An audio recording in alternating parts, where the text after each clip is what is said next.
Season 3 of Love Transform Evolve is brought to you by Dreams Financial. Alex and Steph have been my financial advisors for years, and that's no coincidence. They don't just see me as a client, but rather as a partner in building and protecting my wealth. Their personalized approach and innovative solutions have made financial planning a breeze. And I love the fact that they are in it with me, explaining everything as we go, and I always know where my money is going and why. And when it comes to the death of a loved one, Alex and Steph are experts at providing compassionate guidance, offering clarity and direction. For more information, you can visit their website at dreamsfinancial.ca.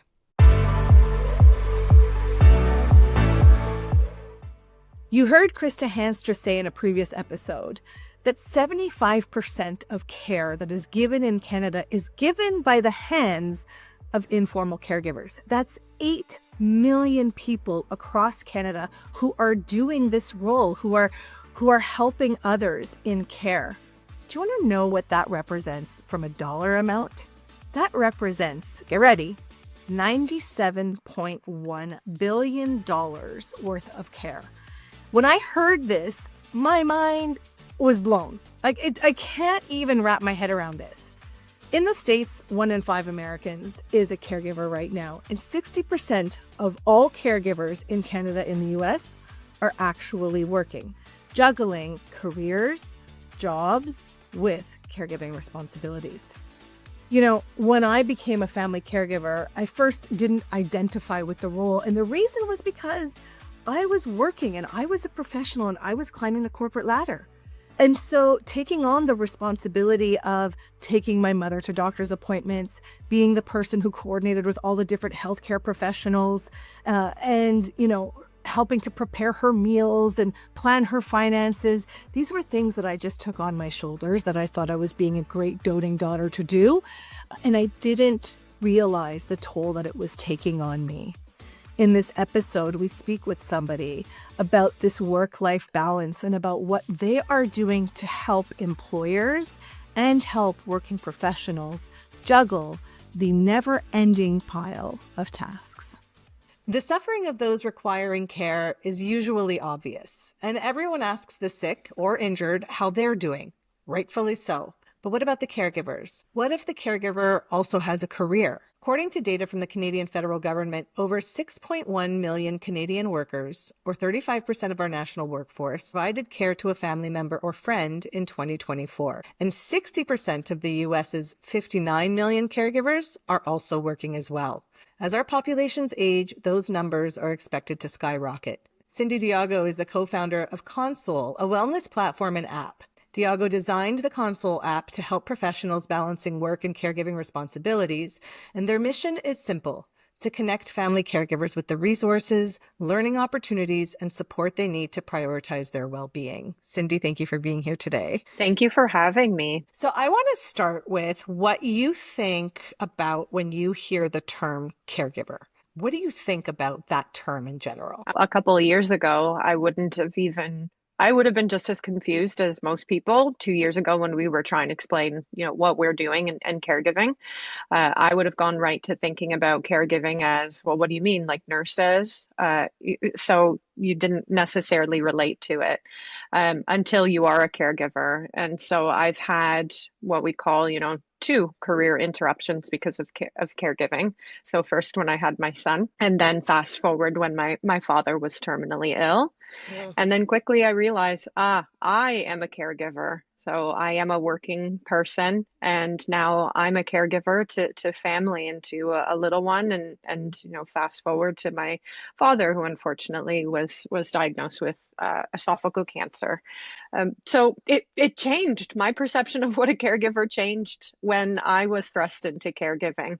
But when I think of caregiving, I think of, predominantly falls upon women to provide that care and to juggle their careers and in various different stages of our life to provide care to others. You, in your professional career, you work in human resources and human resources departments. How have you observed the conversation around supporting caregivers evolve over the course of the last, say, 15, 20 years? Yeah, absolutely. And so it's drastically changed even in the last couple of years. So, in the conversations that we would have very early on, not a lot of people were even comfortable admitting that they were providing care. And so I had one of these realizations when I did have my son, and unfortunately, coming back into a workplace where I was not given an opportunity because they thought because I had a son that I wasn't able to step into this more senior position. And so it was almost Can I something, oh, interrupt you for a moment? yeah, I wanna know about that, and I wanna yeah, understand okay, that.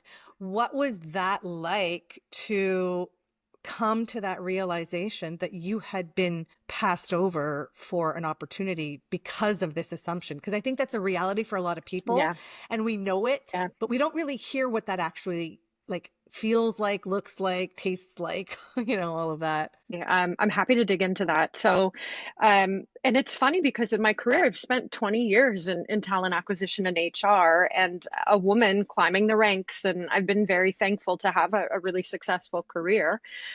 But I didn't think this happened still, that women were passed up for promotions because they had children until it happened to me. So I was getting ready to come back from my maternity leave. I thought I was only going to take a couple of months, but then I ended up taking a full year and getting ready to come back into the workplace. There was an opportunity to jump into a director level. I was a senior manager at that time, and I remember having a phone conversation with the new the new CHRO, and very clearly stating that you probably don't want this position because you've just had a child and it requires travel. And I was flabbergasted, first of all, from it coming from another woman, and then also the head of HR. Yeah. Uh, and then that's, I think, the first, I put the idea of ConSoul aside, and it started when dad was terminally ill. But I realized, I'm like, well, wait a second. I had this career interruption when I had my son. And there was such a realization that there is still a stigma of admitting that you're a woman who has caregiving responsibilities at home, because somehow that makes you less capable of doing the job. And so I think that was my first introduction into, and my realization of why I'm so passionate about these type of tools in the workplace, and the realization and the destigmatization of being a working caregiver, that juggling career and care, simply because it's still happening. I remember interviewing after that, and I've worked in startups, and I remember interviewing during the pandemic with the very young CEO in my son's room, because we have a very small condo, and realizing that I had to take down the pictures behind me, which were all the little, those cute little Animals and animals. And I was like, well, wait a second, I was declined for that job because also this founder told me that, again, they do a lot of traveling, and I wasn't sure. I'm like, what is happening here? So I ended up taking those down when I was interviewing. So I think, the realization is, first of all, we have to change how we look at caregivers in the workplace. And we have a lot of work, because even with my colleagues in human resources, we haven't even started in phase one, which is understanding how many people are caregiving, because I think of that stigma of, we still don't really want to tell our employers that we're juggling and we're burnt out. so how do you propose shifting that narrative to start to destigmatize? Because, we as women who are also parents and have also been caregivers are probably more equipped to be bosses and badasses. And I can say that because it's my podcast. You know what I mean? Like, to be that in the workplace, right? Like, we are more equipped. So how do we shift that perspective that is, I think rooted in a time and a day and age where we didn't have as easy access to technology. We didn't necessarily have access to the supports of that are available to us now in different flexible working situations. So how do we start that? I think first it's identifying and being, it's a big question. There's a lot of work to be done in workplaces. Um, I know that, DEIB unfortunately has started to be a little bit of a negative term because people don't really understand what it's about. At the end of the day, the simplistic term is equity and making sure that places and spaces are equitable for everyone, especially women. So first identifying and destigmatizing who your caregivers are in the workplace, and then also looking at your policies and processes. And it doesn't necessarily have to be implementing very high-tech technology. It could simply be looking at your policies. Flexibility is the no-brainer that we always talk to our clients about. Yes, you can have this tool that we've built that helps, automate a lot of the care tasks for caregivers.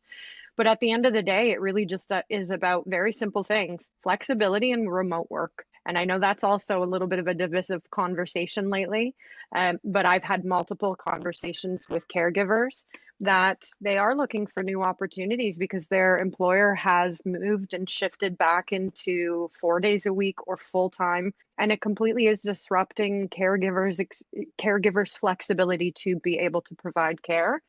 And I completely agree with you there too. I often say this when we're in our startup circles that there's one thing that people often say when you're going for funding or talking to investors is, well, I see that you still had a career, you do have children. And so this conversation comes up again. How committed are you to your business? And I always say, 1,000%. I would always back the busy working mother or someone who's taking care of aging parents because those women are badasses, women or men. They know how to multitask and they know how to really find efficiencies in what they're doing. If you have something to do, give it to a busy person, right? Because they're just going to throw it in the Absolutely. fold and they're going to keep doing. They're going to get it done. Exactly. So let's talk about ConSoul. I mispronounced it earlier, and apologies for that. So this is an app that you have developed to help the working caregiver. Talk to me a little bit about the inspiration for this and how it's come to be what it is. So the inspiration for this, and I talked a little bit about it, was my late father who passed a couple of years ago. Sorry. So thank you. So Dad was diagnosed with terminal esophageal cancer and had a very short window. And from there, trying to navigate. At that point, I wasn't pregnant, but trying to navigate, supporting my father through this journey. I was getting ready to get married as well. So talk about multitasking. I was leading a really large project at work to implement this big technology solution for our HR department and navigating this whole experience. And we, as a family, we're thankful enough that we didn't necessarily have these experiences as somebody being that young. My dad wasn't that old when he was diagnosed. And then navigating like palliative right away and hospice and powers of attorney. And thankfully, my mom's very organized and they had their will, but all of a sudden having to navigate that and not knowing where to turn and where to start and what you needed to know and advanced care directives and all of the things that you just are thrust into while still trying to work was just really quite a daunting experience. And, unfortunately, Dad had passed, made it to the wedding. He made it. He was able to walk me down the aisle, Oh, how wonderful. passed away. I always cry. Passed away 2 weeks after, but he said, and he would always like threaten the doctors that, you get me, I don't care what you do, but you get me to my daughter's wedding or she will kill me before the cancer does. So my dad was just, the love of my life, the big character. He made it. And then fast forward, unfortunately. So my co-founder is my sister-in-law, my husband's little sister. Stephanie got married just a little bit before the pandemic. And within 6 months, Jordan, who was her husband, was diagnosed with terminal colon cancer at the age of 35. Oh my goodness. Also given a very short window. And so this experience also exasperated the fact that caregivers need support. And Stephanie was dealing with it during the pandemic. So we couldn't physically help her because we didn't want to risk getting Jordan sicker and passing COVID on to him. Yeah. So the only thing that we could do was through technology, deliver her meal services, send her services, send her cleaning services, check in terms of support. We couldn't physically be that care community, the village that we all talk about, that we know we need to continue to recreate. And so that was really the inspiration for us. ConSoul is our way of literally consoling ourselves from the grief that we had, and realizing that we do put away the mental health, and or it's all about the person who's sick, rightfully so, but we also, in that interim, we do ask, in that instance, excuse me, we do ask how the caregiver is, but we really don't double down on the support that we offer them.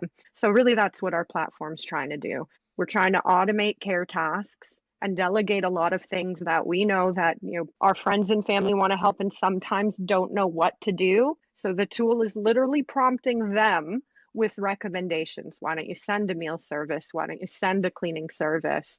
Why don't you offer to give respite? So go over for an hour so Stephanie or Cindy can take a walk.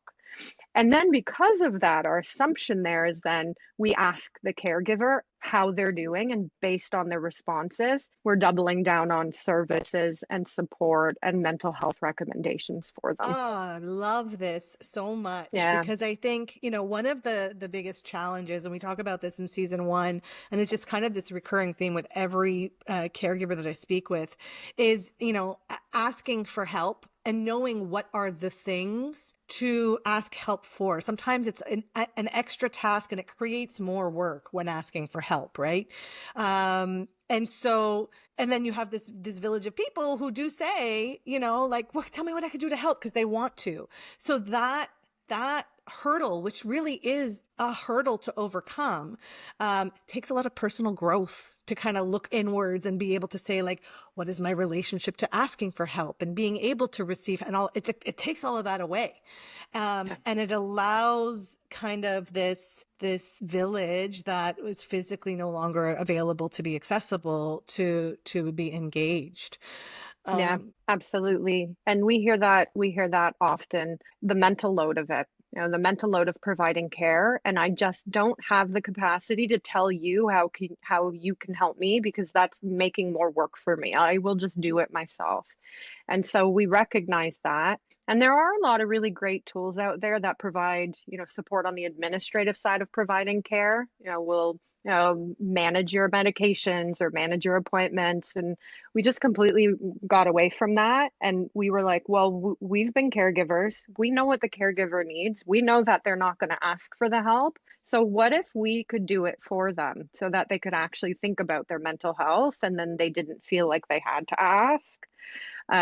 So that's what we doubled down on, is kind of being your personal care concierge in a way. Like, we do it for you. That's great. And what's Yeah. the feedback been to people who have used the app? So the way in which this integrates then back into the workplaces is, back to my experiences, where I really truly believe that employers should be doubling down on supporting this big demographic of their employees that's only going to get bigger as our aging population increases globally.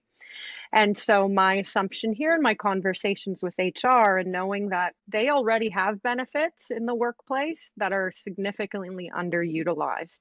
Because again, it's the mental load of having to search for the things that I need. So I just end up being on autopilot, and then forgetting that I do have, I have therapy sessions for free at work. I do have, stipends for things. And so we integrated, and we've started to integrate with existing benefits at the employer level. So depending on how the caregiver's interacting with our service and what they need, we're both, of course, recommending external services and reminding them of the things they already have in the workplace. So the feedback has been phenomenal from an employer level, because, of course, they are starting to see a bit more uptake in the utilization of their benefits. We started a pilot recently where we are seeing that caregivers are feeling a little less stress. It's very early on. It's still, within 3 months, but our assumption is if we can get you the tools and services that you need at the exact stage of caregiving that you're at, maybe we could take a little bit of the burden off. And so, of course, we're still lean and scrappy and a small startup, and there's lots of changes and cool things adding on every now and then. But the feedback has been really great. Just really doubling down on, we're not putting admin on your plate. We're trying to take it off of your plate for you. Yeah, I think that's so important, and I think it also is in line with something that I've been playing with. I've also, I've started my own consulting business around supporting working caregivers and helping them step into this role and understanding, how they can actually have thriving careers and also be caregivers. But I think it highlights the importance of the employer's role in this conversation around caregiving, where up until this point, a lot of the narrative has been around or has been governed and controlled by healthcare professionals, by governments, and talking it on and focusing and angling on the health care part of the caregiving. But being a caregiver and the tasks themselves go so far beyond just health, administration of medication Yeah. and doctor's appointments themselves. There's so much else. And it's imperative for employers to step up and be a part of this conversation. And, it sounds like getting people to realize that these benefits that oftentimes are, you sign the package, you do the bare minimum, you move on, actually start to have benefits, and people are turning towards these benefits, and the outcome is a bidirectional relationship that reinforces retention and trust and loyalty between the employer and the employee. Yeah, absolutely. And I really do think, and I've seen these waves, and the really exciting thing here is I just had a conversation with another HR professional who was like, well, one of my former employees who's now over at a very large enterprise, and considering trying to test our tool.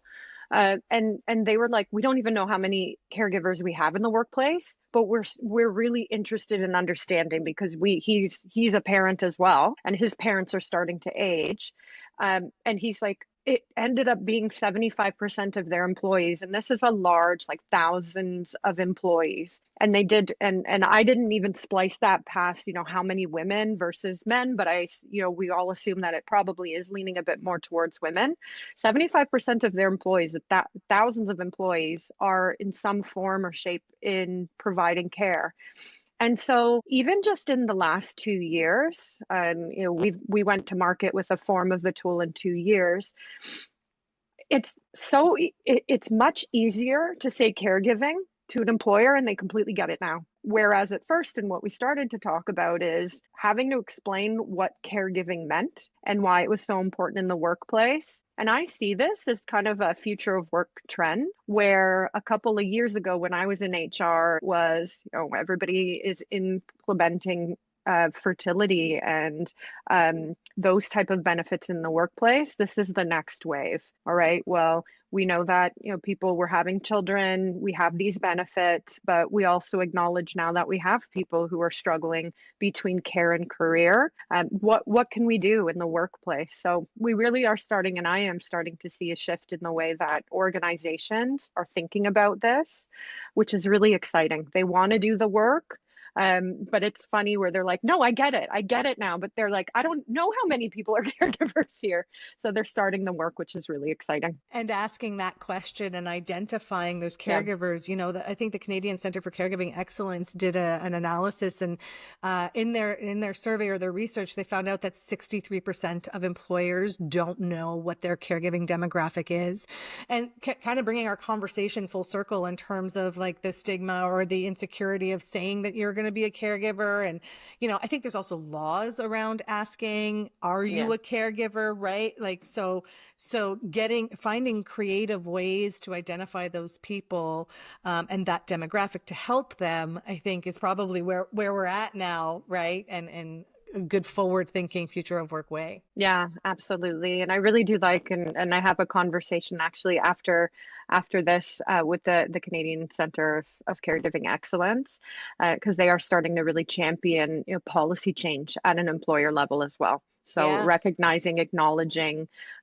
protecting caregivers in the workplace. So there's just a lot of really, really amazing work being done at various different levels. But I do get a sense very strongly in the work that we've been doing and talking to employers that they get it, they want to support, and they're looking for those tools and those strategies as well. So I'll take one last question, I think, Yeah. around all of this, and that is if you were a working professional right now, juggling caregiving responsibilities, and you wanted to seek out help and to find out about benefits, or even start the conversation with your employer, kind of like from a ground up, how would you recommend having that conversation? Yeah. And so I know that there's still a bit of stigma and fear for people identifying that they have these responsibilities. So one of the ways and things that I've done in the past is you don't necessarily have to go right to HR if you're a little bit intimidated or scared.